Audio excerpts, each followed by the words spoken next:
కానీ నీ సమస్యలు దేవునికి బలమైనవి కాదు. అవి దేవునికి కూడా చలనివి ఏవి లేదు. దేవుని కూడా డీల్ చేయని సమస్య ఏది లేదు. దేవుడు కూడా ఆ సమస్యను పరిష్కరించే సమస్య ఏది లేదు.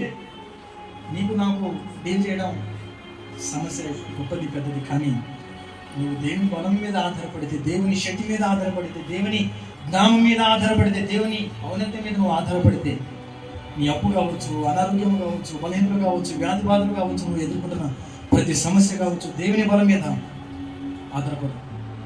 దేవుని బలాన్ని నువ్వు నమ్మాలి. 3, ఆయన ప్రేమను నువ్వు నమ్మాలి. మనుషుల ప్రేమను నువ్వు నమ్మద్దు. ఇప్పుడు బాగుంది, ఇంకో రోజు హ్యాండ్ ఇచ్చే పరిస్థితి. మనుషుడు ఎప్పటి వాడు, దేవుని ప్రేమ ఇప్పుడు నిన్ను చేపట్టి నడిపిస్తాడు. నువ్వు బలహీనతలో ఉన్నప్పుడు ఆయన చేపట్టి నడిపిస్తాడు. నీ వేదంలో ఆయన చేపట్టి నడిపిస్తాడు. ఎప్పుడు కూడా నిన్ను వదిలిపెట్టే దేవుడు కాదు.